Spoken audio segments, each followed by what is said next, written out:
अल्हम्दुलिल्लाहि रब्बिल आलमीन वस्सलातु वस्सलामु अला सय्यिदिल मुरसलीन वअला आलिहि वसहबिहि अजमाइन। औज़ु बिल्लाहि मिनश शैतानिर रजीम। बिस्मिल्लाहिर रहमानिर रहीम।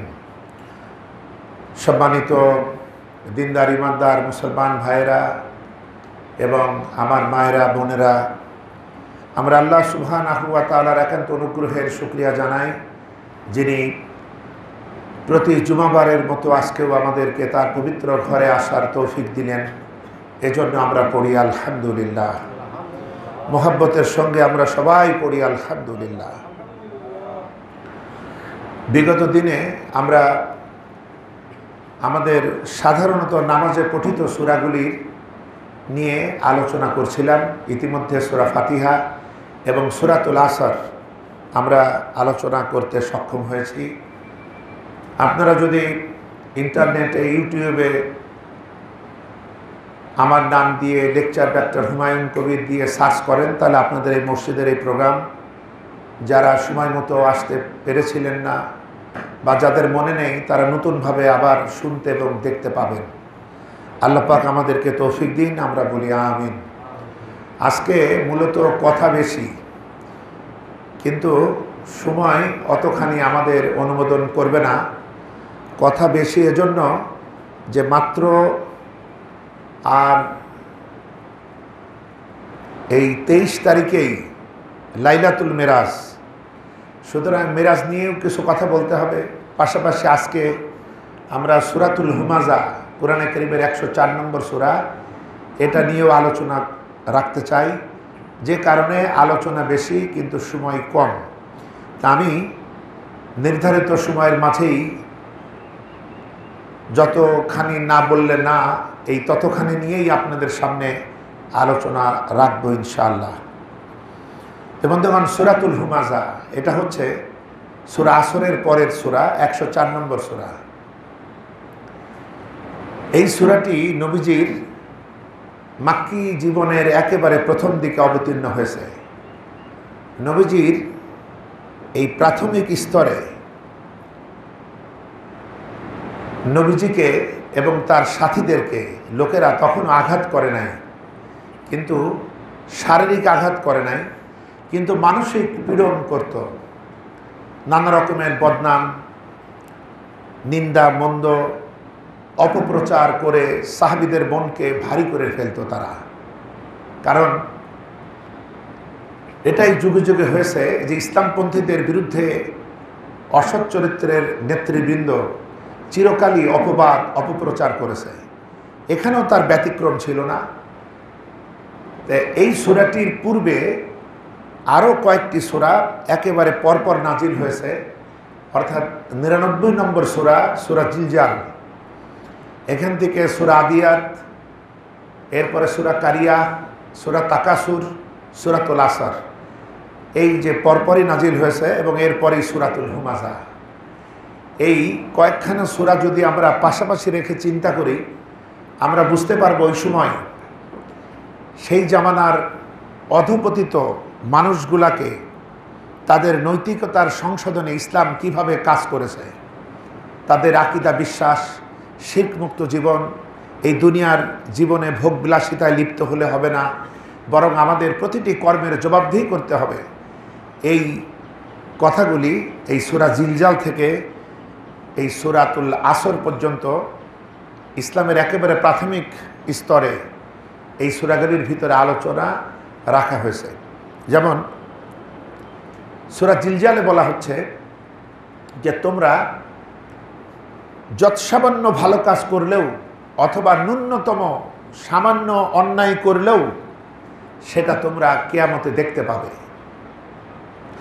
সুতরাং ভালো কাজেরও যেমন মূল্যায়ন হবে আখিরাতে, ওই রকম মন্দ কাজের বিনিময়ও সেখানে পাবে। অর্থাৎ পুরস্কার এবং তিরস্কারের আকারে তোমার যৎসামান্য ভালো কাজও হারাবে না, যৎসামান্য মন্দও হারাবে না। এটা সূরা জিলজালের ভিতরে আমাদের ভিতরে এই অনুভূতি দেয়া হয়েছে। সুতরাং সাবধান, তোমরা যে যাই করো হিসাব নিকাশ করেই করবা। জীবনটা একেবারে যেমন তেমনভাবে সময় কাটালে চলবে না। আবার পরবর্তী সূরা আদিয়াতে ওই সময় আরব জাহানে যে দস্যুতা, যে ডাকাতি, যে সন্ত্রাস, যে রাহাজানি চলতো, এই সবগুলা উল্লেখ করে আল্লাহ পাক এখানে মানব জাতিকে সতর্ক করছেন বা তৎকালীন মক্কাবাসীকে বোঝাচ্ছেন যে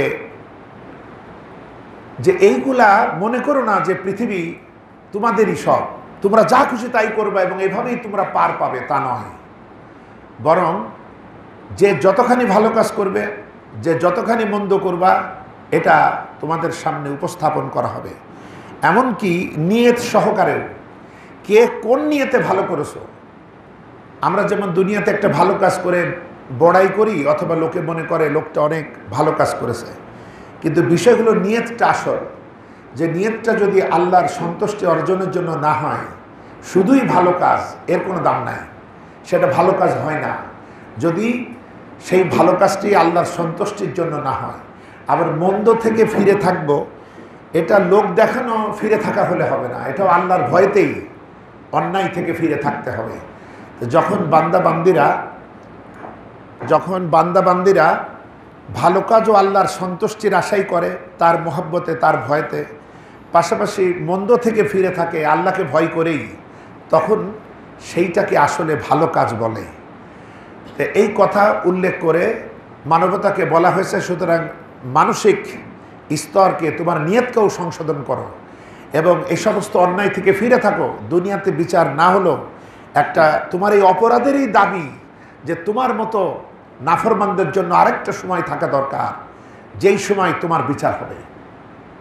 যেমন আমরা অনেকে মনে করি পরকাল আছে নাকি, কিন্তু দেখেন এই পৃথিবীটাই এত সুন্দর সিস্টেমে সাজানো, এত শৃঙ্খলাবদ্ধ, এত নিয়ম, যেটাই দাবি করে এর পরিণামও একটা নিয়মের মাধ্যমে হবে, এর পরিণতিও আরেকটি নিয়মের মাধ্যমেই হবে। এটা একেবারে যেমন তেমন না, যার যা খুশি তাই করা যায় না। আমরা করছি কেন? আমাদেরকে স্বাধীনতা দেওয়া হয়েছে, এর জন্য ইচ্ছা করলে ভালো হতে পারি, ইচ্ছা করলে মন্দও হতে পারি। কিন্তু আমরা চতুর্দিকে যা দেখি, কেউই কিন্তু আল্লাহর বিধানকে লঙ্ঘন করছে না। সবাই একই নিয়মে, সূর্য বলেন, চন্দ্র বলেন, এই যে ঋতু, যেগুলো মৌসুমি, যে মৌসুমগুলো আমাদের অতিবাহিত হচ্ছে, সব কিছুই একই নিয়মতান্ত্রিক পদ্ধতিতে হচ্ছে। সুতরাং এই নিয়মের পরিণামও আরেকটি নিয়ম দিয়েই হবে। দেখুন, এই পৃথিবীতে যদি কেউ ভালো কাজ করে, তবে তার সব ভালো কাজের মূল্য দেওয়া যায় না। যেমন একজন 100 মিটার দৌড়ালো, তার পুরস্কার দেওয়া যাবে। 200 মিটার অথবা ম্যারাথন রেস দৌড়ই তাদেরকে পুরস্কার দেওয়া যায়। কিন্তু একটা মানুষ এত ভালো কাজ করলো যে মানুষটার কাজের জন্য লক্ষ কোটি মানুষ উপকৃত হলো, এই মানুষটাকে আপনি কিভাবে পুরস্কার দিবেন? আবার একজন মানুষকে হত্যা করলো, তার শাস্তি স্বরূপ তাকেও দুনিয়াতে হত্যা করলে হলো। কিন্তু যে মানুষটি তার কথায়, তার হুকুমে হাজারো লাখো মানুষ মারা গেল, যুদ্ধ চাপিয়ে দিল মানবতার উপরে, জীবাণু বোমা দিয়ে মানবতাকে তিলে তিলে শেষ করলো, তার কারণে দুর্ভিক্ষ হলো, এই মানুষটার শাস্তি আপনি পৃথিবীতে কিভাবে দিবেন?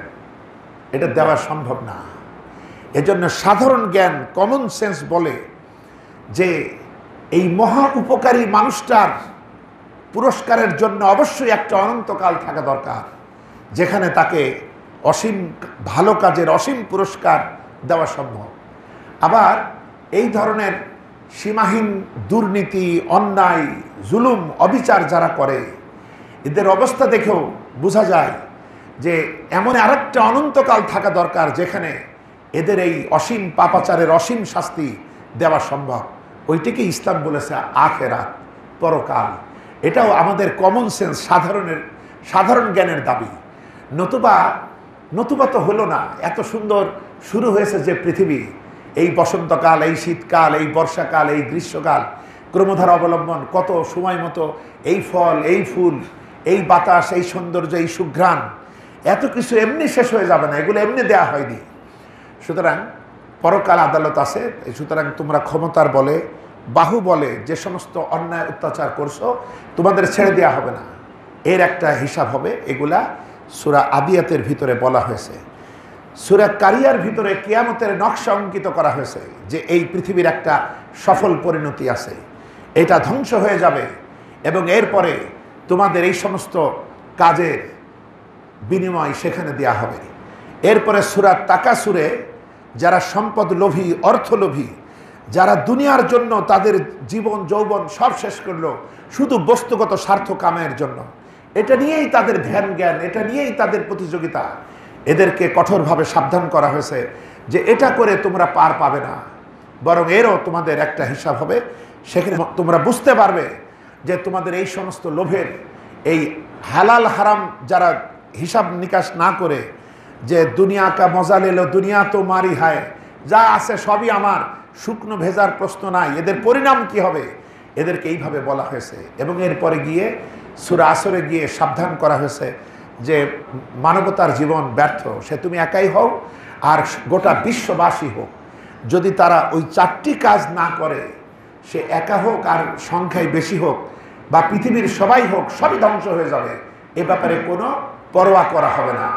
সুতরাং বাঁচতে হলে ব্যক্তিকেও যেমন ওই চারটি কাজ, ঈমান আনা, নেক আমল করা ঈমানের ভিত্তিতে, এবং সত্যের দিকে মানবতাকে আহ্বান এবং সবর করা, এই চারটি কাজ ব্যক্তির জন্য যেমন প্রযোজ্য, ক্ষতি থেকে বাঁচতে সমষ্টিগতভাবে সমগ্র মানবতার জন্য একইভাবে প্রযোজ্য। এই কথাগুলি এই ধারাক্রম অনুযায়ী বলা হয়ে অবশেষে সূরাতুল হুমাযা, ওয়াইলুল লিকুল্লি হুমাযাতিল লুমাযা, আল্লাহ পাক এখানে ধ্বংস কামনা করছেন যে ওরা ধ্বংস হয়ে যাক, ওরা শেষ হয়ে যাক। কারা? যারা সামনে পিছনে নিন্দা করে, গীবত করে, অপবাদ করে, অপমান করে, মানুষকে তুচ্ছ তাচ্ছিল্য করে। আল্লাহ পাক বলছেন এরা ধ্বংস হয়ে যাক। কারণ আমরা জানি নবী যখন ইসলামের দায়িত্ব পালন করছিলেন প্রচারের, তখন সর্বপ্রথম গরিব মানুষগুলাই তার ডাকে সাড়া দিয়েছিল। ওই মানুষগুলি অভাবের কারণে একসময় ওই কুরাইশ প্রধান, যারা পরবর্তীতে ইসলামের দুশমনে পরিণত হলো, তাদেরই কর্মচারী ছিল অথবা তাদের অধীনে তাদেরকে চলতে হতো। একসময় আইনি জাহিলিয়াতে কিছু মানুষ তো ভুল করতেই পারে, কিন্তু ইসলাম তো ভালো মন্দ সবার জন্যই খোলা, ইসলামের দরজা। তখন এরা যখন বেশি বেশি ভালো কাজ করা শুরু করলো, তখন ওই কুরাইশ নেতৃবৃন্দ অথবা সেই পাপিষ্ঠ দুরাচার নেতৃবৃন্দ এইসব সাহাবীদেরকে ঠাট্টা করত, গালি দিত, মন্দ বলতো, উপহাস করত। তাদের অতীতের কোনো কর্মকাণ্ড তুলে তিলকে তারা তাল বানিয়ে নিন্দা করত। পাশাপাশি নবীজির প্রতি তারা অপপ্রচার করত, নানাবিধ অপপ্রচার, যাতে রাসূলের দাওয়াত পরবর্তী লোকেরা যত গ্রহণ না করে। বিভিন্ন হজের মৌসুমেও আবু লাহাবের মতো, রাসূলুল্লাহর চাচার মতো মানুষেরা, এরা বিভিন্ন গোত্র, বিভিন্ন বিদেশ থেকে আগত মেহমানদের তাঁবুতে গিয়ে গিয়ে তারা বদনাম দিত। এভাবে সকলের মনকে বিষিয়ে তুলত। একদিকে সত্য মিথ্যা রচনা করে বলতো, অপরদিকে ডাহা মিথ্যা বলতো, অপরদিকে অতীতে কিছু ত্রুটি বিচ্যুতি সাহাবীদের হয়ে গেল সেই কথা বলে তাদেরকে কষ্ট দিত এবং তাদের ভিতরে হতাশা জাগ্রত করত। এই অবস্থায় এই সূরাটি নাজিল করে ওই সমস্ত দুর্বৃত্ত শ্রেণীর নেতৃবৃন্দকে সতর্ক করা হলো। আল্লাহ পাক বলছেন, আল্লাহ পাক এই মাজলুমের পক্ষ নিলেন এবং জালিমের বিপক্ষ নিলেন, যাতে সাহাবীদের আত্মবিশ্বাস তৈরি হয় আর পাশাপাশি ওদের ভিতরে ভয় গড়ে ওঠে। যে ওয়াইলুল লিকুল্লি হুমাযাতিল লুমাযা আল্লাযী জামাআ মালাও ওয়াদ্দাদা, যে ওরা ধ্বংস হোক যারা এভাবে গীবত করে, পিছনেও করে, সামনেও করে, নিন্দা মন্দ করে, তুচ্ছ তাচ্ছিল্য করে, ওরা ধ্বংস হয়ে যাক। এরা কারা? এরা নিজেদের মালগুলা জমা করে, এরা সঞ্চয় বিশ্বাসী। দেখবেন আজও পৃথিবীতে যারা ইসলামের বা ইসলামপন্থীদের সঙ্গে শত্রুতা করে, এরা কেউ গরিব মানুষ না, এরা সব ধনী মানুষ, এরা ধনাঢ্য, এরা মিলিয়নিয়ার, বিলিয়নিয়ার। এদের টাকা শুধু দেশীয় ব্যাংকে জমা থাকে না, বিদেশি ব্যাংকেও থাকে, অফুরন্ত তাদের টাকা। এই টাকাগুলি তারা আবার গুনে গুনে রাখে, হিসাব রাখে, হিসাব রাখা লোকও রাখে। তা আল্লাহ পাক বলছেন এরা ধ্বংস হয়ে যাক, এরা শেষ হয়ে যাক, যারা তারা পিছনে সামনে সবসময় তারা নিন্দা করে, অপবাদ করে, গীবত করে, পরনিন্দা করে, তুচ্ছ তাচ্ছিল্য করে। এরা কারা? এরাই তারা যারা নিজেদের মাল সম্পদ সঞ্চয় করে আর এরা গুনে গুনে রাখে। এই গণনা দ্বারা বোঝানো হচ্ছে এরা কৃপণ, এরা চরম কঞ্জুস, এরা মানবতার জন্য কিছু দিতে চায় না। এদের এই আসল চেহারা, যেটা তারা নানা রঙে ঢঙে সুন্দর করে রাখে, এদের আসল রূপটা আল্লাহ পাক বিশ্ববাসীর সামনে তুলে ধরছেন। যে ওরা তোমাদেরকে খারাপ বলে, তোমরা যারা ভালো কাজ করো, তোমরা ভালো কথা বলো, তোমাদের নিন্দা করে। ওদের ভিতরে তোমাদের হয়তো একটা ব্রণ হয়েছে, একটা ছোট্ট ফোড়া, এটাকে দেখায়। আর ওরা যে বড় বড় ক্ষত, বড় বড় ক্যান্সারের রোগী, ওরা কিরকম ভয়ঙ্কর ব্যাধিতে আক্রান্ত, যে ওদের এত টাকা আরো ওরা সঞ্চয় করে আর গুনে রাখে, মানবতার জন্য দেয় না। দিলেও আবার কখন দেয়? যাতে নাম হয়, বড় আকারে প্রচার হবে, তখন তারা দেয়। মানে উদ্দেশ্যটা তারা মূল আল্লাহর জন্য তারা দেয় না, মানুষের জন্য দেয় না। ওইটা দিয়ে তারা নিজের সুনাম ক্রয় করে, নিজের হামবড়েঙ্গা এইটাকে তারা যেন ক্রয় করে, এইরকম একটা অবস্থা। তাই আল্লাহ পাক এদের দোষ বর্ণনা করছেন এভাবে। এরা একদিকে আড়ালেও নিন্দা করে, আবার সামনে অপমানকর কথা বলে, পাশাপাশি এরা সম্পদ সঞ্চয় করে আর এরা গুনে গুনে রাখে। ওয়াইলুল লিকুল্লি হুমাযাতিল লুমাযা আল্লাযী জামাআ মালাহু ওয়াদ্দাদা ইয়াহসাবু আন্না মালাহু আখলাদা। এরা মনে করে এই সম্পদ তাকে চিরন্তন জীবন দেবে, সে আর কখনো শেষ হবে না, এই টাকা পয়সাই তাকে বড় করে রাখবে, সে মনে করে। কাল্লা, আল্লাহ বলছেন কখনো নয়, কাল্লা লায়ুনবাযান্না ফিল হুতামা। সে তো, তাকে তো হুতামাতে ছুঁড়ে মারা হবে। আল্লাহ বলছেন সে নিজেকে কি মনে করে যে আমি খুবই বড় কিছু হয়ে গেলাম, আমি বড় কিছু হয়ে থাকবো না। যেমন ময়লা আবর্জনাকে ছুঁড়ে ফেলে দেয়, বাচ্চারাও তার প্যাকেটের এটা ওটা খেতে গিয়ে ছুঁড়ে ফেলে দেয়। তো এরকম নিতান্তই অবহেলার সঙ্গে ঘৃণা ভরে তাদেরকে কোথায় ফেলা হবে? হুতামায় ফেলা হবে। এবার আল্লাহ পাক নবীজিকে বলছেন ওয়ামা আদরাকা মাল হুতামা। নবী তুমি কি জানো হুতামা কি? আল্লাহ পাক এবার নবীকে জিজ্ঞাসা করছেন। দেখেন, প্রথমে আল্লাহ বলছেন যে হুতামাই নিক্ষেপ করা হবে। তো নবী তুমি কি জানো হুতামা কি? নারুল্লাহিল মুকাদাতুল্লাতি তাত্তালিউ আলাল আফইদা। হুতামা হচ্ছে আল্লাহর আগুন। ভালো করে বোঝেন কথাটা।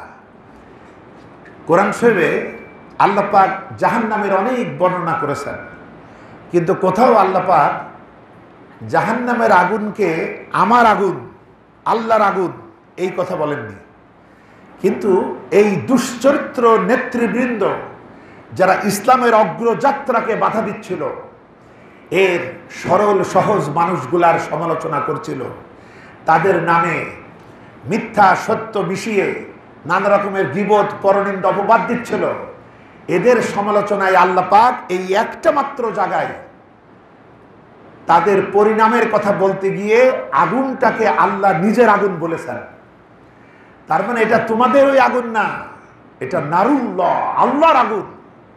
এর মানে আগুনের ভয়াবহতা, এর তীব্রতা তোমরা চিন্তাও করতে পারো না, কত ভয়ঙ্কর হবে। বলেন আল্লাহু আকবার। নারুল্লাহিল মুকাদাতুল্লাতি তাত্তালিউ আলাল আফইদা। এটা আল্লাহর আগুন। এই আগুন এত ভয়ঙ্কর হবে যে শুধু তোমাদের দেহটাকেই পোড়াবে না, তোমাদের দিলের খবর নিয়ে ছাড়বে। সুবহানাল্লাহ। চিন্তা করুন যে এই যে ফুয়াদ, আফইদা, ফুয়াদ, ফুয়াদ বলতে হার্ট বোঝায়, দিল, এই হার্ট। কিন্তু তারপরও এই হৃৎপিণ্ডকে বুঝাতে ফুয়াদ ব্যবহার করা হয় না, বরং হৃৎপিণ্ডের বিভিন্ন অবস্থা বুঝাতে ফুয়াদ ব্যবহার করা হয়। অর্থাৎ এই মন দিয়ে আমরা নানা রকমের হাবিজাবি কল্পনা করি, নানা রকমের বিশ্বাস অবিশ্বাস পোষণ করি। এই মন দিয়ে কাউকে ঘৃণা করি, কাউকে উৎখাতের চিন্তা করি, কাউকে এতই বিদ্বেষ এতই ঘৃণা আমাদের হয় যে তাকে পৃথিবী থেকে সরিয়ে ফেলার চিন্তা করি, তার হত্যার চিন্তা করি, মানুষের ক্ষতির চিন্তা করি। এইটা হলো দিলের বিভিন্ন অবস্থা। তে আল্লাহর এই আগুনটা অন্ধ হবে না, এই আগুনের মতো অন্ধ না যে যাই ফেললাম তাই পোড়াবে না। ওই আল্লাহর আগুন হলো ভালো মন্দ চিনতে পারে, সে ভালোকে পোড়াবে না, খারাপটা। এবং খারাপের প্রকৃতি মাত্রা কতখানি, যে একজন চিন্তা করলে ওকে মেরে ফেলবো, আবার কেউ চিন্তা করে মেরে ফেলার পর গুম করব, তাহলে আরো কি ভয়াবহ না? সুতরাং তোমার দিলের বিভিন্ন প্রকৃতি, তোমার ঘৃণার বিভিন্ন স্তর, বিদ্বেষ শত্রুতার বিভিন্ন স্তর, এটা পরিমাপ করে যার যতখানি জ্বালানো দরকার, নারুল্লাহ আমার এই আগুন সেই রকমটাই করবে। এই বলছে এটা আল্লাহর আগুন, এটা শুধু তোমাদেরকে পোড়াবে না, এটা তোমাদের দিলের খবর নিয়ে ছাড়বে। ইন্নাহা আলাইহিম মুসাদাতুন ফি আমাদিন মুমাদ্দাদাহ। এবং এদেরকে এই জাহান্নামে ঢুকিয়ে দেওয়ার পরের ঢাকনি বন্ধ করে দেওয়া হবে, এ দরজা বন্ধ করে দেওয়া হবে, এবং এই আগুন এদেরকে চারিদিক থেকে ঘিরে ফেলবে, এদের উপর নিচ সর্বত্র এদেরকে ঘিরে ফেলবে। এবং সে আগুনের অবস্থা যদি দেখতে বিশাল বিশাল থামের মতো সেই অগ্নিশিখা উত্থিত হবে। এটা হচ্ছে আল্লাহর দাবানল, এটা রোধ করতে তারা পারবে না। সুবহানাল্লাহ। বন্ধুগণ, আমরা নামাজ পড়তে গিয়ে এই সূরাটি আমরা অনেকেই পড়ি এবং অথবা নামাজে আমরা শুনি, কিন্তু এর অর্থ জানি না, যেজন্য আমাদের মর্মে কোনো দাগ কাটে না।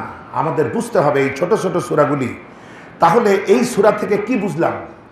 বুঝলাম আমাদেরকে অন্তত 4টে দোষ থেকে মুক্ত হতে হবে। 4টে দোষ। একটি হলো আমরা কারো পিছনেও কারো নিন্দামন্দ করব না, আবার কারো অসম্মান করে তুচ্ছ তাচ্ছিল্য করে তাকে অপমান করা সামনেও করব না। আড়ালে যেটা করা হয় এটাকে বলে গীবত। নবীজিকে প্রশ্ন করা হলো গীবত কি? তো নবীজি বলছেন যে গীবত হলো তোমার ভাইয়ের ভিতরে যেটা আছে সেইটের মানুষ জানুক সে পছন্দ করে না, আর তুমি সেইটে আড়ালে তাকে বললে, আরেকজনকে বললে, যেটা সে শুনলে কষ্ট পাবে, সে পছন্দ করে না। তখন সাহাবী বলছে যদি তার ভিতরে এই দোষ থাকে, নবীজি বলছেন থাকলেই তো গীবত, দোষটা থাকলেই তো গীবত, আর না থাকলে সেটাকে বলে বুহতান, অপবাদ। অপবাদ এটা আরো মারাত্মক। এবং গীবতের গুনাহ জেনার চাইতে শক্ত পাপ। আমাদের সমাজে আমরা জেনে ব্যবসারকে যত খারাপ মনে করি, গীবতকে আমরা ঘিভাত মনে করি। ঘিভাতের মতো মজা। চার দোকানে বলেন, কোথাও বলেন, গল্প গুজবে আমরা এর নিন্দা ওর মন্দ করি, কিন্তু না, এটা তো তাকে ছোট করার নিয়তে আপনি করলেন। গীবতকারীর কোনো উদ্দেশ্য এমন থাকে না যে তাকে ভালো করবে, তাকে বড় করবে। যদি আপনি একথা বলতে পারেন তাহলে তাকেই গিয়ে বলেন তার সংশোধনের জন্য। কারণ একজন মুসলমান আরেকজন মুসলমানের জন্য হবে আয়নার মতো। আয়না সামনে থেকে বলে নীরবে, লোকের শোনায় বলে না। আয়না এবং আমার যতটুকু দোষ ত্রুটি ততটুকুই বলে, আমার যতটুকু ভালো ততটুকুই বলে। সুতরাং একজন মুসলমান আরেকজন মুসলমানের ভিতরে দোষ যদি জানতে পারে তবে তাকে সংশোধনের নিয়তে বলবে, আরেকজনকে বলে তাকে ছোট করা যাবে না। এটা আমরা বুঝলাম। পাশাপাশি আজকে আমার ক্ষমতা, আজকে আমার টাকা পয়সা, ও আমার কাজের লোক অথবা আমার দরিদ্র আত্মীয় কিংবা প্রতিবেশী, তাকে আমি তুচ্ছ তাচ্ছিল্য করে কথা বলতে পারি না। এখন আরেকটি উদাহরণ ধরুন, আপনার স্ত্রীকে আরেকজন ফোন দিল, ফোন দিয়ে বলছে ভাবি কেমন আছেন, আপনাকে তো কদিন ফোনে পাচ্ছি না। সে বলল আপা আমার আসলে ফোনটা নষ্ট হয়ে গেছিলো, সাথে দিছিলাম, কদিন ফোনটা ছিল না। বলছে আপনি ফোন আবার সারেন, ভাই সাহেব আপনার একটা ফোন কিনে দিতে পারে না?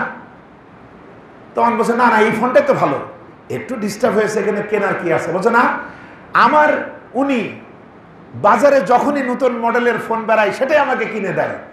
না ভাবি, আপনাকে তো আর ভাই সাহেব আগের মতো দাম দেয় না। মনের ভিতরে বিষ ঢেলে দিল। ফোন শেষ। এবার যখন একা হলো তখন ভাবলো, তাই তো আমার স্বামীর ওই কথা বললাম, সেই কথা বললাম, এই কাজটা তো করে নাই, তাহলে তো আগের মতো আমাকে ভালোবাসে না। বাড়ি আসুক, দেখাচ্ছি মজা। স্বামী বেচারা স্বাভাবিকভাবে বাড়ি এসেছে, বউ গাল ফুলিয়ে আছে, এবার অল্পতেই জ্বলে উঠছে। ওই যে মহিলা আড়াল থেকে তারে খেপাইল, ওই মহিলা হচ্ছে হুমাজা। আবার লুমাজা কি? হুমাজাতিল লুমাজা। লুমাজা কি? আপনার বাড়িতে মেহমান এসছে, আপনার আব্বা আম্মা আছে, এখন এদেরকে চাটা দিতে হবে, স্ত্রীর অন্য কাজ আছে, ওগুলো তো প্রতিনিয়ত কাজ, কিন্তু আজকে অতিরিক্ত কাজ। এই কাজের ভিতরেও আবার এদের জন্য নাস্তা তৈরি করতে হবে। সে বেচারা কষ্ট করে ঘেমে টেমে চাটা বানিয়ে দিল। আপনি চায়ের কাপে চুমুক দিয়েই আপনি বলছেন, তুমি তো আজও চা বানানো শিখলে না। আমার মা কত সুন্দর চা বানায়, তোমাকে এর আগেও বলেছি মায়ের কাছ থেকে শিখে নাও, তো তুমি এটা শেখনি কেন? মা তুমি ওরে একটু শিখাই দিও তো। এই যে অপমান করলেন, এটা হলো লুমাজা, হুমাজাতিল লুমাজা। এই বাজে অভ্যাস থেকে আমাদেরকে মুক্ত হতে হবে। পাশাপাশি কি করতে হবে? এই মাল জমা করা আর মনে করা এই মালই আমাকে চিরন্তন রাখবে না। আপনি কত টাকা জমা করবেন? যদি ব্লাড ক্যান্সার লাগাই দেয় আল্লাহ, হার্টের একটা ভাল্ব নষ্ট করে দেয়, আপনি সব বেছেও তো শেষ করতে পারবেন না। এজন্য আমাদের ভরসা থাকতে হবে তার প্রতি, এবং এই সম্পদে যার যে হক এটা তাকে দিতে হবে।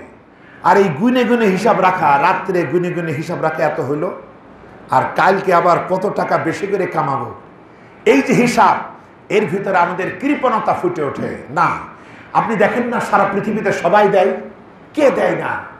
গাছ বেঁচে থাকার জন্য ফল দেয়, ফুল দেয়, ফার্নিচার দেয়, কাঠ দেয়, এরপরে পাখি গোশত দেয়, আপনার বাড়ির মুরগিগুলো পর্যন্ত ডিম দেয়, গোশত দেয়, আপনার গরু ছাগলগুলা তারা জীবন পর্যন্ত আপনার জন্য দিয়ে দেয়। তো সবাই দিচ্ছে, আপনি দেবেন না, তাহলে কি হলো? একটা বিশাল কাফেলার বিরুদ্ধে আপনি দাঁড়ালেন। তখন এই প্রকৃতি আপনার উপরে প্রতিশোধ নেয়। ওই তখন অসুখের আকারে, বিপদের আকারে, ডাকাতির আকারে, নানাভাবে সমস্যার আকারে এই সম্পদগুলো বেরিয়ে চলে যায়। তখন আপনার দাম নাই। এক লোকের হাত থেকে সিল নাকি ছো মেরে খাবারটা নিয়ে উড়া শুরু করলো। লোকটা খুব চেষ্টা করলো চিলকে ধরার জন্যে, আর পারে না। এবার সিল নদীর পার হয়ে গেল। তখন বলছে, যা তোকে দান করে দিলাম। এর কোনো দাম আছে? তো বিষয় হলো, আপনার টাকা পয়সা থাকবে না, চলে যাবি, কিন্তু দাম হবে তখন যখন আপনি নিজে দেবেন, নিজের স্বেচ্ছায় সজ্ঞানে। ডান হাত দেবে, বাম হাতও টের পাবে না, তখন সেটা তাহলে বোঝা যাবে আপনি আল্লাহর জন্য দিলেন। তো এই জন্য এই দোষগুলি থেকে আমাদের মুক্ত থাকতে হবে। পাশাপাশি পরস্পরকে যদি আমরা ভালোবাসি, আন্তরিক হই, আমরা কেউই ভুলের ঊর্ধ্বে না, সবাই ভুলের ভিতরেই নিমজ্জিত। সুতরাং আমারও ভুল, ওরও ভুল, আমরা যদি পরস্পরকে ক্ষমা করি এবং আল্লাহর কাছে আমরা তো ক্ষমা চাই, তার আগে আমি কাদেরকে ক্ষমা করিনি সেই হিসাবটা নিয়ে ওদেরকে একটু ক্ষমা করি, তারপরে ক্ষমার জ্বালা বুঝি, তারপরে চাই আল্লাহ আমারে ক্ষমা করো। এই তো আবার দাম বেশি, বলেন আলহামদুলিল্লাহ। তো বন্ধুগণ, আজ আর এই সংক্রান্ত কথা বলতে পারছি না। তো বিষয় হলো, আজ 20 তারিখ, ইংরেজি মাসের এই 23 তারিখই হচ্ছে 27শে রজব। যদিও লাইলাতুল মিরাজের তারিখ নিয়ে মতভেদ আছে, তারপরও আমাদের এই উপমহাদেশে 27শে রজবকেই সম্ভাব্য তারিখ ধরা হয়। এটা হচ্ছে লাইলাতুল মিরাজ। তো লাইলাতুল মিরাজ কি? কুরআনে কারীমে সূরা বানী ইসরাঈলের এটা হচ্ছে 17 নম্বর সূরা, পহেলা আয়াতে আল্লাহ পাক বলেছেন, সুবহানাল্লাযী আসরা বিআবদিহি লাইলাম মিনাল মাসজিদিল হারামি ইলাল মাসজিদিল আকসা। পবিত্র সেই সত্তা যিনি তার বান্দাকে রাতের একটা অংশে তিনি তাকে সফর করিয়েছিলেন, ভ্রমণ করিয়েছিলেন, ইসরা করিয়েছিলেন। মসজিদুল হারাম কাবা থেকে মসজিদুল আকসা, জেরুজালেমের মসজিদুল আকসা, এই পর্যন্ত, এবং এই পরিবেশটা তিনি করেছিলেন বরকতময়। নিশ্চয়ই তিনি সব জানেন, সব শোনেন এবং তিনি সবই দেখেন। বলেন সুবহানাল্লাহ। তে ইসরা, এই দুটি শব্দ কোরআনের ভাষা, এই যে আমরা যেটা মেরাজ বলি, কোরআনের পরিভাষা হলো ইসরা। ইসরা বলতে বোঝায় কাবা শরীফ থেকে এই মসজিদুল আকসা পর্যন্ত তিনি যে বোরাকে ভ্রমণ করলেন। আর মেরাজ হচ্ছে হাদিসের পরিভাষা, এটাকে বলা হয়েছে বাইতুল মুকাদ্দাস, এই মসজিদুল আকসা থেকে তিনি যে ঊর্ধ্ব লোকে সিদরাতুল মুনতাহা পার হয়ে তিনি গেলেন, এই সফরটাকে বলা হয়েছে মেরাজ। মেরাজ মানে হচ্ছে সিঁড়ি, তিনি এখান থেকে আরোহণ করলেন, এটাকে বলা হয়েছে রাতের সফর। দুটি সফরই রাতে হয়েছে। তাই আল্লাহ পাক বলছেন, এখন এই যে সফর, এটা মানব ইতিহাসের এক ব্যতিক্রমী, অনন্য, বিস্ময়কর সফর। এরকম আরেকটি ঘটনা পৃথিবীতে নাই যে ধুলির ধরনের একটা মানুষকে এইভাবে তিনি চলে গেলেন, যে অল্প সময়ের ভিতরে তিনি মক্কা থেকে চলে গেলেন বাইতুল মাকদাস, ওখান থেকে তিনি চলে গেলেন এবং সমস্ত নবীদের নামাজের জামাতে তিনি মসজিদুল আকসায় গিয়ে ইমামতি করলেন। এখান থেকে তাকে চলে গেলেন প্রথম আকাশ, এরপরে তিনি দ্বিতীয়, তৃতীয়, চতুর্থ, পঞ্চম, ষষ্ঠ, সপ্তম আকাশ পেরিয়ে বাইতুল মামুর হয়ে তিনি সিদরাতুল মুনতাহা, যেটা হচ্ছে এই জড় জগৎ আর আল্লাহ পাকের আরশে আজিম, এর মাঝখানে যে সীমান্ত রেখা, এটাকেই বলে বিপজ্জনক সীমান্ত এরিয়া, সিদরাতুল মুনতাহা। এই পর্যন্তই হযরতে জিবরাইল যেতে পারেন, এটাই তার অবস্থান। এরপরে যাওয়ার তার অনুমতি নেই। সিদরাতুল মুনতাহা থেকে রাসূলুল্লাহ একা গিয়েছেন এবং এরপরে আল্লাহ পাক তার সঙ্গে তার কথা বলার মর্যাদা দিয়েছেন এবং আল্লাহ পাক গুরুত্বপূর্ণ কিছু বিষয় তাকে দায়িত্ব সহকারে তিনি দিয়েছেন। এখন এই সফর কিভাবে হলো, এটা নিয়ে সেই সময়ও কিছু মানুষ সন্দেহ করেছে, আজও এখনো অনেক মানুষ এইটা বিশ্বাস করতে কষ্ট হয়। এটা অনেক লম্বা আলোচনা, দেখি আল্লাহ পাক তৌফিক দিলে আমরা আগামী জুমায়ও এই সংক্রান্ত কথাবার্তা বলবো ইনশাআল্লাহ। আচ্ছা, তে নবীজি কাবা শরীফের নিকটেই ঘুমিয়েছিলেন। কোন বর্ণনা এসছে তার চাচাতো বোন উম্মে হানি বিনতে আবু তালিব তার ঘরে ছিলেন, কিংবা তিনি কাবার হেরেমের মধ্যে তিনি শুয়েছিলেন। এগুলো খুব নিকটবর্তী জায়গা। হযরতে জিবরিল আলাইহিস সালাম তিনি আসলেন এবং ঘুমন্ত নবীকে জাগালেন। তাকে তিনি জমজমের পাড়ে নিয়ে তার তার বুক অপারেশন করলেন। এই যে ব্যবচ্ছেদ, অপারেশন, সে জামানার লোকদের বোঝানো খুব কঠিন ছিল, কিন্তু যেসব সাহাবীরা রাসূলুল্লাহকে খালি গায়ে দেখেছে, তারা দেখেছে রাসূলের বুকে সেই সেলাইয়ের একটা দাগ, সেই সব সাহাবেরা দেখেছেন। তে এখান থেকে আজকের প্রজন্ম, আজকের বিজ্ঞানীরা বুঝেছে বুক অপারেশন করেও মানুষকে বাঁচিয়ে রাখা যায়। এই ইঙ্গিত তারা ওখানে পেয়েছে। হযরত জিবরাইল রাসূলুল্লাহর বক্ষ বিদারণ এটা করে তিনি সেখানে সাহস, আত্মবিশ্বাস, একই যাতে তিনি ভয়ঙ্কর দৃশ্য দেখেও ঘাবড়ে না যান, তিনি যেটা দেখবেন তিনি যেন আত্মবিশ্বাস নিয়ে দেখতে পারেন, এরকম সহনশীলতা, সহ্য, ধৈর্য, এগুলো তিনি পুরে দিলেন। দিয়ে অপারেশন শেষ করে তিনি বোরাকে উঠতে বললেন। এরপরে বোরাকে নিলেন। বোরাক হচ্ছে বারকুন শব্দ থেকে এর উৎপত্তি। বোরাক অর্থাৎ বৈদ্যুতিক গতি সম্পন্ন একটা যানবাহন। আমাদের এই বিদ্যুতের গতি সেকেন্ডে 1,86,000 মাইল, এর গতি ওই রকম না, এটা আমাদের দৃষ্টিতে। আর আল্লাহর বৈদ্যুতিক গতিসম্পন্ন যানবাহন এটা হবে আল্লাহর দৃষ্টিতে। তা হাদিসে এসছে চোখের দৃষ্টি যতদূর যায় মুহূর্তে সেখানে পৌঁছে যায় বোরাক। তো নবীজি যখন উঠতে গেলেন, বোরাক মানে কেমন যেন আপত্তি করছে। হযরত জিবরাইল তখন বললেন, বোরাক, তোর উপরে মুহাম্মদ সাল্লাল্লাহু আলাইহি সাল্লামের চাইতে সম্মানিত কেউ ইতিপূর্বে ওঠে নাই। তখন বোরাক এত লজ্জা পাইল যে তার শরীর থেকে ঘাম ছুটে গেল। তার রাসূলুল্লাহকে নিয়ে প্রথম সফর মদিনা, যার আগের নাম ছিল ইয়াসরিব। এখানে পৌঁছিয়ে নবীজিকে হযরত জিবরাইল বললেন, আর কদিন পরই হিজরত করে আপনাকে এখানে আসতে হবে। নবীজি সেখানে 2 রাকাত নামাজ পড়লেন। এরপর এখান থেকে এক টানে তাকে নিয়ে যাওয়া হলো তুরে সিনাই, তুর পাহাড়, যেখানে হযরতে মূসার সঙ্গে আল্লাহ পাক কথা বলেছেন। সেই তুর পাহাড়ে নেওয়া হলো, সেখানেও নবীজি 2 রাকাত নামাজ পড়লেন।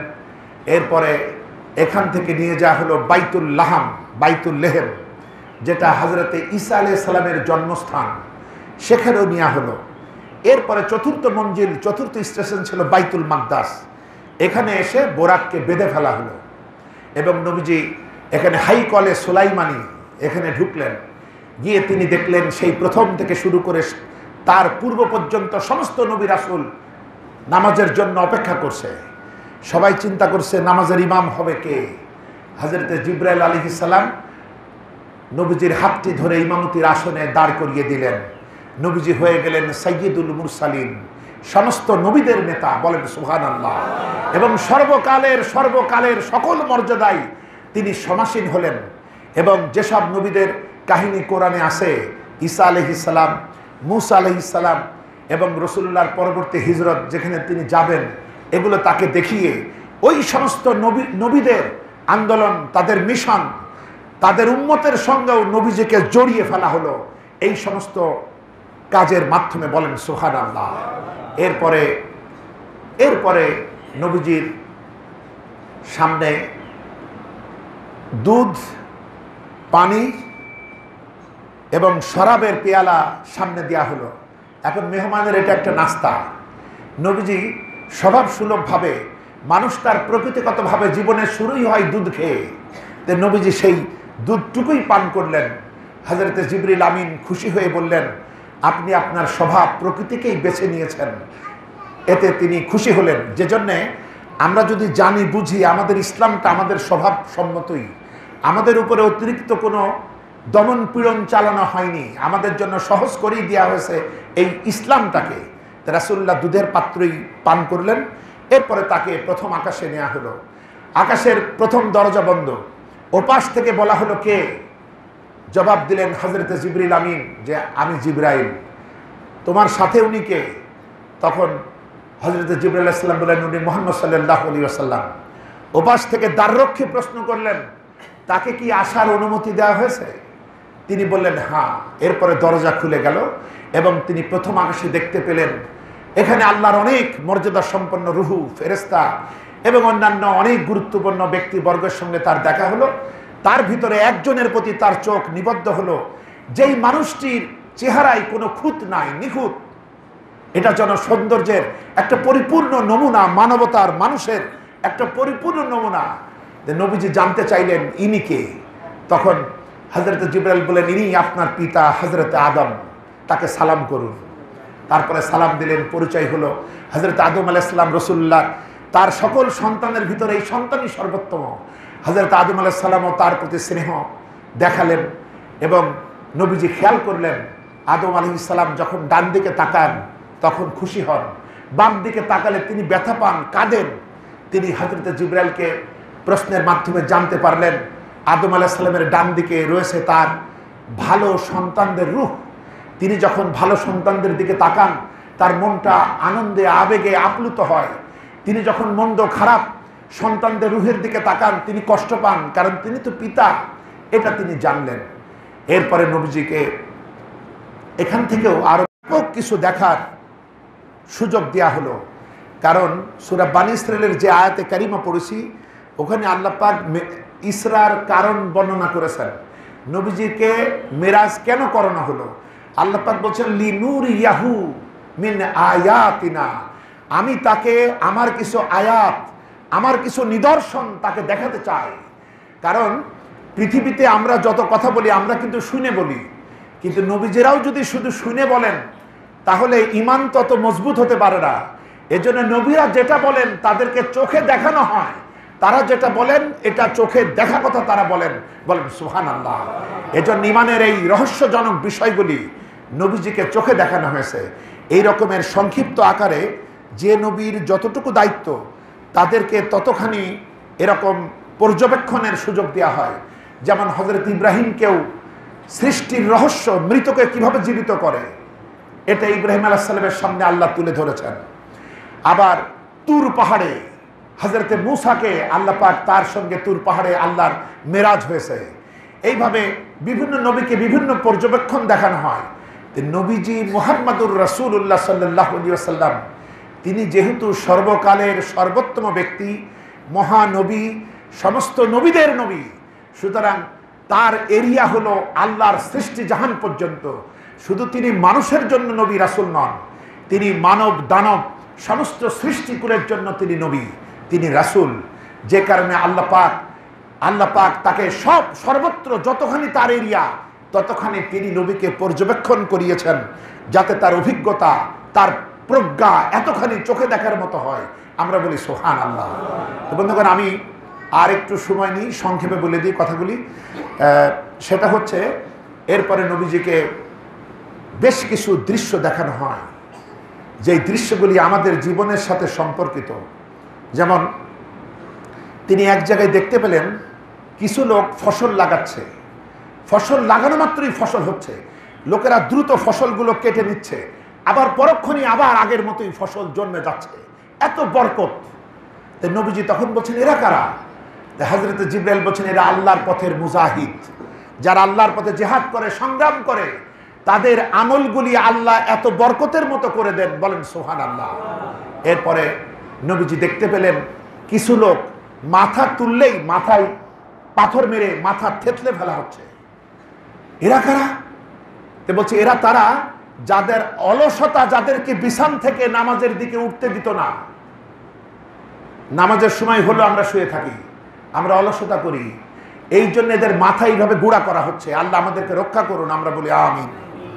এরপরে তিনি দেখতে পেলেন এক শ্রেণীর মানুষ, যাদের পোশাকের সামনেও তালি, পিছনেও তালি, এরা পশুর মতো ঘাস খেয়ে বেড়াচ্ছে। এরা কারা? বলছে, এরা তাদের সম্পদ থেকে যাকাত দিত না, প্রয়োজনীয় দান খয়রাত করতো না, এরা তারা। আবার দেখা হলো কিছু লোক যাদেরকে আগুনের কাঁচি দিয়ে তাদের জিহ্বা কাটা হচ্ছে। নবীজি বলছেন, এরা কারা? তো বলছে, এরা তারা যারা দায়িত্ব জ্ঞানহীন বক্তা, এই কথা দ্বারা কি ফিতনা ফাসাদ হবে সমাজে, এই চিন্তা তারা করে না, যা খুশি তাই বলে দিল, বাদায় দিল। মানে শীতকালের ওয়াজ গরমকালে করলো, গরমকালের ওয়াজ শীতকালে করলো, এইরকম উল্টো পাল্টা কথা বলে ফিতনা তৈরি করলো। এরা সেই দায়িত্ব জ্ঞানহীন বক্তা। আরেক জায়গায় তিনি দেখলেন একটা বিশাল পাথরের ছোট্ট ছিদ্র পথে একটা বড় একটা গরু বের হয়ে আসলো, বলদ বের হয়ে আসি, সে আবার কি মনে করে ওই গর্ত দিয়ে আবার ঢুকার চেষ্টা করছে। যত চেষ্টা করুক সে আর ঢুকতে পারে না। বলছে, এরা সেই সব লোকের কথা যারা সমাজে জ্ঞানজাম বাঁধানোর পর ঠেলায় পড়ে বুঝতে পারে যে এই সর্বনাশ, এখন এরা সংশোধনের চেষ্টা চালায়, কিন্তু সংশোধন আর হয় না। বন্ধুগণ, এরপরে নবীজি দেখলেন আরেকটা জায়গায় দেখলেন এক লোক, সে অনেক বোঝা এক জায়গায় করেছে, সেই বোঝা ঘাড়ে নেওয়ার চেষ্টা করছে, কিন্তু পারছে না। না পারলে কি করতে হয়? বোঝা কমাইতে হয়। সে না কমিয়ে আরো বোঝা ওই আগের বোঝার সাথে চাপিয়ে আবার তোলার চেষ্টা করছে। বলছে, এরা কারা? বলছে, এরা যা পারে না তার চেয়ে বেশি নাই, এই ক্ষমতাই তারা ঠিক মতো চালাতে পারে না, এরপরে তারা ক্ষমতা আঁকড়ে থাকে এবং আরো ক্ষমতা যাতে হয়, আরো দায়িত্ব যাতে পায়, এই চেষ্টা তারা করে। এরা হলো ওই সব লোকের দৃষ্টান্ত। এরপরে নবীজি দেখলেন কিছু লোকের সামনে এক লোক বিশাল পেট মোটা, সে রাস্তায় চিৎপটাং হয়ে শুয়ে আছে। তে লোকেরা যাচ্ছে, তারা তার পেটে লাথি মেরে লাথায়ে এইভাবে গুতায়ে তারা যাচ্ছে, কিন্তু সে হা করে পড়ে আছে, কষ্ট পাচ্ছে।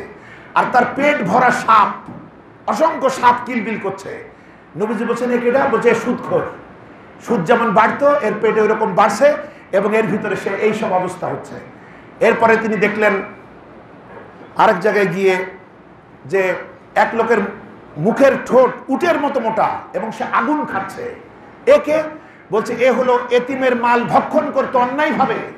বাপ মরে গিয়েছে, চাচারা কি করে, তখন কিভাবে ঠকানো যায়, এই কাজগুলা করে। সুতরাং এর এতিমের মাল অন্যায়ভাবে ভক্ষণ করত। এবং আমরাও যারা এতিমের জন্য বিভিন্ন টাকা পয়সা কালেকশন করি, বিভিন্ন মাদ্রাসাতে করে, বিভিন্ন জায়গায় করে, এতিমখানায় করে, এদেরকেও সাবধান হতে হবে যে এতিমের এই মাল, এই হক যেন অন্য কেউ যেন মিসইউজ করতে না পারে, ভক্ষণ করতে না পারে। বন্ধুগণ, এরপরে তিনি দেখলেন এক জায়গায় তাজা গোশত আর একদিকে পচা গোশত, দুর্গন্ধ বেরাচ্ছে। এই লোকগুলো ভালো গোশত না খেয়ে ওই পচাগুলাই খাচ্ছে আর কষ্ট পাচ্ছে। এরা কারা? বলছে এদের বৈধ স্ত্রী ছিল, তারপরও তারা পরকিয়া করত, ওই সমস্ত আকাম কুকাম পর নারীর প্রতি তাদের লোভ লালসা ছিল, এরা হচ্ছে তারা। এরপরে এক জায়গায় গিয়ে তিনি দেখলেন কিছু মহিলাকে নিজেদের স্তনের সাহায্যে লটকায় ঝুলায় রাখা হয়েছে, রিমান্ড। এরা কারা? বলছে এরা ওই সব মহিলা যারা অন্যের সন্তানকে নিজের স্বামীর সন্তান বলে চালাই দিত। আল্লাহ আমাদেরকে মাফ করুন, আমরা বলি আমিন। এই সমস্ত মর্মান্তিক দৃশ্য দেখতে দেখতে নবীজির সঙ্গে দেখা হয়ে গেল একটা নির্মম চেহারার ফেরেশতার সঙ্গে। নবীজি তখন জিবরাইলকে বলছে যে কত ফেরেশতার সঙ্গে দেখা হলো, তারা হাসি খুশি, তারা সুন্দর মেজাজি, আর এই লোকটি এমন কেন? হযরত জিবরাইল বলছে এর হাসির কোনো কারবার নাই, এ দোজকের প্রধান ফেরেশতা। এরপরে নবীজি দোজক দেখার আগ্রহ পেশ করলেন। নবীজিকে দোজকের ভয়ঙ্কর অবস্থা দেখে নবীজির মন খারাপ হলো। এরপরে প্রথম আসমান পেরিয়ে তিনি দ্বিতীয় আসমানে নেওয়া হলো। সেখানে গিয়ে দুইজন বিশিষ্ট যোগ্যতা সম্পন্ন যুবকের দেখা হলো, যার একজন হযরত ইয়াহিয়া আর একজন হযরত ঈসা আলাইহিস সালাম। এরপরে তৃতীয় আসমানে তিনি অনিন্দ সুন্দর পূর্ণিমার চাঁদের মতো একজনের সঙ্গে দেখা হলো। তিনি ছিলেন হযরত ইউসুফ আলাইহিস সালাম। তার সঙ্গে তার কথাবার্তা হলো, আলাপ আলোচনা হলো। এরপরে তাকে নেওয়া হলো চতুর্থ আসমানে। এখানে গিয়ে হযরত ইদ্রিস আলাইহিস সালামের সাথে দেখা হলো। পঞ্চম আসমানে হযরত মুসার ভাই হারুন আলাইহিস সালামের সাথে দেখা হলো, সাক্ষাৎ হলো। ষষ্ঠ আসমানে মুসার সাথে। সপ্তম আসমানে বিশাল বিল্ডিং দেখলেন, বাইতুল মামুর। সেখানে হেলান দিয়ে তার চেহারার মতোই আরেকজনকে বসে থাকতে দেখলেন। তিনি জানতে পারলেন ইনি তার পিতা হযরত ইব্রাহিম আলাইহিস সালাম। বলেন সুবহানাল্লাহ। এরপরে নবীজিকে বাইতুল সেই সিদরাতুল মুনতাহায় নেওয়া হলো এবং জিবরাইল বললেন আমি এরপরে আর যেতে পারবো না। এখানে প্রমাণিত হলো আল্লাহর ফেরেশতাদের সব থেকে বড় ফেরেশতা জিবরাইলের গতি যেখানে শেষ, মানবতার মহানবীর গতি সেখান থেকে শুরু। বলেন সুবহানাল্লাহ। তো বন্ধুগণ, মানবতা সম্মানিত হলো। এর পরবর্তী আলোচনা আমরা আল্লাহ পাক তৌফিক দিলে আগামী জুমায় আপনাদের সামনে রাখা হবে। আপনারা সময় মতো আসবেন।